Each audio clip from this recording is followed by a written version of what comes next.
அன்பு நண்பர்களே, நான் உங்கள் அகஸ்டின். இது ஒரு அவேர்னஸ் வீடியோ. என்னை போல இருக்கின்ற ஓட்டுநர் சொந்தங்களுக்கான வீடியோ. கார் ஓட்டுறோம், நம்முடைய உசுரை காப்பாற்றுற விஷயம் அதில் நிறையா இருக்குது. அதில் மிக முக்கியமானது சீட் பெல்ட்டு. நம்ம ஏன் சீட்டு பெல்ட் போடணும், போட்டால் நமக்கு என்ன லாபம், சீட்டு பெல்ட்டில் இருக்கிற மெக்கானிசம் என்ன, அதை பற்றி தெரிஞ்சுக்க போகிறோம். நம்ம இப்போ இந்த சீட்டு பெல்ட் இருக்குது பார்த்தீங்களா, இது சாதாரண விஷயம் கிடையாது. சீட்டு பெல்ட்டு இதனுடைய கண்டுபிடிப்புங்கிறது அது ஒரு உசுரை காப்பாற்றுறதுக்கான ஒரு மாத்திரை மருந்து கண்டுபிடிக்கிறாங்க இல்லையா, அதற்கு ஈக்குவலான விஷயம் இது.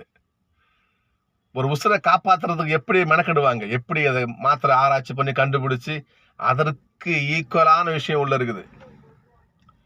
இந்த சீட்டு பெல்ட்டை மெதுவாக இழுத்தா அது மாட்டுன்னு வரும். இந்த சீட்டு பெல்ட் ஃபுல்லாக ஒரு ரோலில் சுற்றி இருப்பாங்க. அந்த ரோல் மொத்தமாக இழுக்கலாம், மெதுவாக இழுத்தா வந்துக்கிட்டே இருக்கும். ஆனால் சீட்டு பெல்ட்டை வேகமாக இழுத்தா வராது.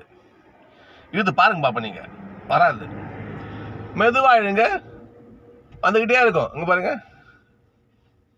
மெதுவாக இழுத்தா வந்துக்கிட்டே இருக்கும்.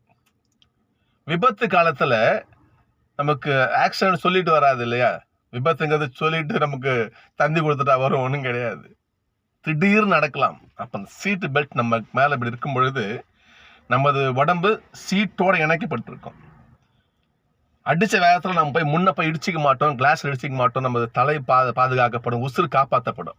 ஸோ அதுக்கான மிக முக்கியமான பொறுப்பை இந்த கடமையை அந்த சீட் பெல்ட் செய்யுது. யோசிச்சு பாருங்க, அரசாங்கம் சொல்லுது, காவல்துறை அன்பர்கள் சொல்றாங்க, ஐயா சீட்டு பெல்ட் போட வண்டி எங்க பார்த்தாலும் பதாகை வச்சிருப்பாங்க, வேர் சீட்டு பெல்ட் போடு, சீட்டு பெல்ட் போடு, போடலாம் ஃபைனுன்னு. நாம பார்த்துக்கொண்டு போறோம். கிடையாது ஐயா, நாம வண்டி போட்டு வந்துடுறோம்.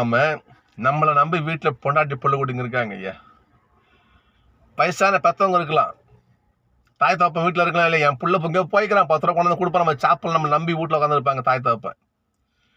நம்ம பிள்ளைங்க வீட்டில் இருக்கும், அப்பா வேலைக்கு போயிருக்காரு, வந்து 10 ரூபா கொடுப்பாரு, நம்ம சாப்பிடலான்னு பிள்ளைங்க காத்துட்டு இருக்காங்க. வீட்டில் பொண்டாட்டி வீட்டில் காத்துட்டு இருப்பா, என் புருஷன் போயிருக்காரு, 10 ரூபா சம்பாதிச்சு கொண்டு வருவார் குடும்பத்துக்கு ஆகும்னு சொல்லிட்டு காத்திருப்பாங்க. எல்லாரும் ஏமாத்துறாங்க, தயவு செய்து. சரிங்களா? சீட்டு பெல்ட் தானே, அலட்சியம் வேண்டாம், தயவு செய்து வேண்டாம். சீட்டு பெல்ட்டு உசுரை காப்பாற்றுற விஷயம். குடும்பமே இதில் இருக்குன்னு சொல்லலாம், தப்பு சொல்லலாம், இருக்கு, சொல்லலாம், தவறே கிடையாது. வண்டி ஓட்டுற ஒவ்வொரு ஓட்டுநருக்கும் இந்த சீட்டு பெல்ட்டுடைய மகத்துவம் தெரிஞ்சிருக்கணும். அதுக்காக அந்த வீடியோ பதிவு போடுறேன். பார்க்குற நண்பர்கள் சீட்டு பெல்ட் போட்டு வண்டி ஓட்டுங்க. இதை பற்றி தெரியாதவங்களாம் சொல்லுங்க பார்ப்போம். எப்பா சீட்டு பெல்ட்டில் இந்த மாதிரி ஒரு மெக்கானிசம் இருக்குது, இந்த விஷயம் சீட்டு பெல்ட்டில் இருக்குது, என்ன பண்ணுங்க, நீங்கள் வண்டி ஓட்டும் போது தயவு செய்து என்ன ஒரு உறுத்தல் மாதிரி இருக்கும், பரவாயில்ல, உசுரை காப்பாற்றுது இல்லையா. எனவே சீட்டு பெல்ட் போட்டு வண்டி ஓட்டுங்க. அரசாங்கம் சொல்கிறத கேளுங்க, காவல்துறை சொந்தங்க சொல்கிறத கேளுங்க. அதை கேட்டால் நாம உசுறு வாழலாம். நன்றி. இன்னும் வீடியோவில் பார்க்கலாம். தேங்க்யூ.